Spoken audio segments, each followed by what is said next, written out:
destabilization plot, sabi ni Yusek Claire, ano ba? Dalawang super typhoon lang na sunod-sunod, may destabilization plot na? Saka nakakatawa yung mga nasa listahan. Ano naman yung destabilization plot?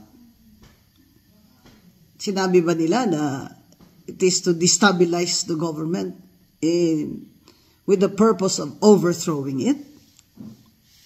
Yun ang ibig nila sabihin, para it will send a chill down the spines of their suspects.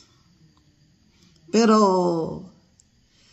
yung project nyo yan, na ibagsak nyo si Sara Duterte at lahat ng mga Duterte, kahit sino na lang dinadamay nyo.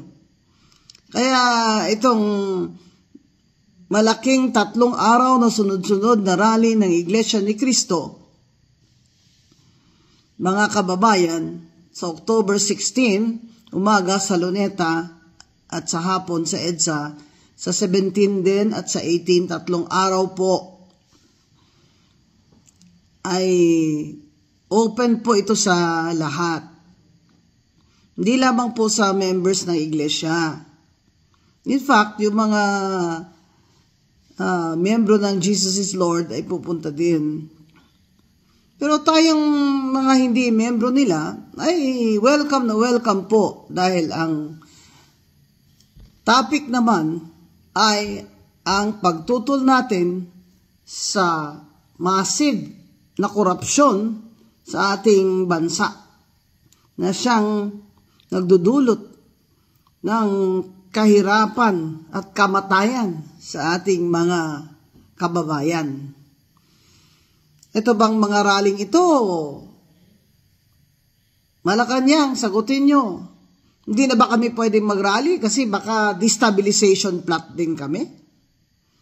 Hindi na ba kami pwedeng salita ng opinion namin na bangag kayo? Dahil destabilization na yan. At illegal. Yung pagkasabi nyo pa ng destabilization, para kaming nung araw,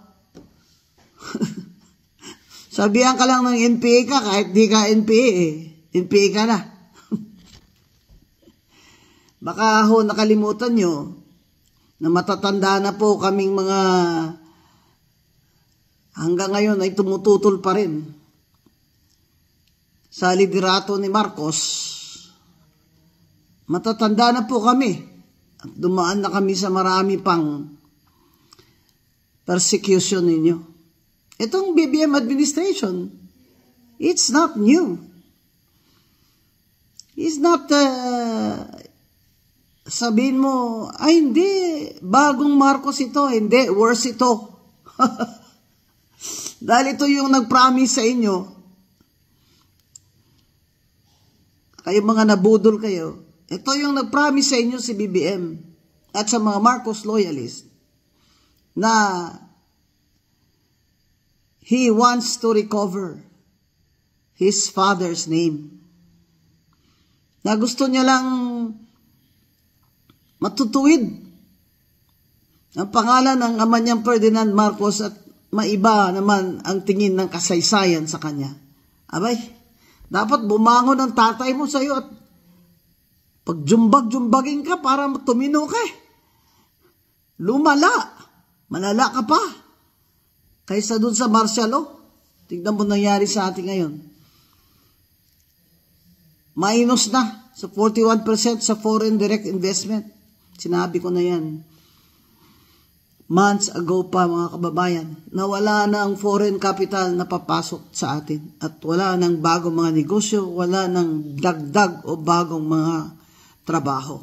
Yan po ang kahinatnan ng administrasyon na korap.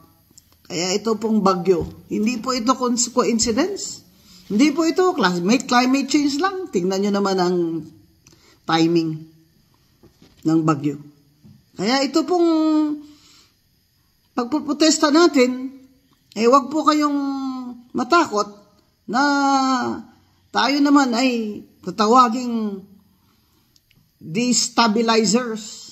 Dahil tayo ay nag-exercise lamang ng ating constitutional freedom of speech and to air our grievances against our government.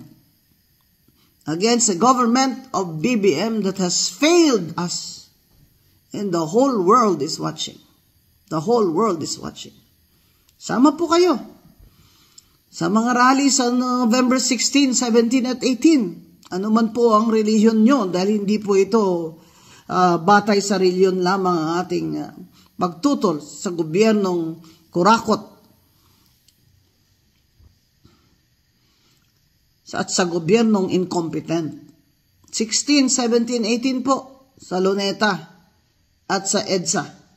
Kaya mga kababayan, itong destabilization na announcement nila, this is for the purpose of scaring all of us para hindi po tayo pumunta sa mga rally. Tumayo po kayo para sa bayan natin. Tumindig kayo. Tumindig kayo. Kahit saglit lang kayo doon, tumayo po kayo para mabilang kayo. Stand up and be counted. Show your love for your country. Join the rallies kahit saan man kayo. Kahit sinong rally, sinong grupo ang gusto nyo salihan, sumali po kayo. Sumali po tayo. Laban sa BBM administration na corrupt, incompetent, at mapaglinlang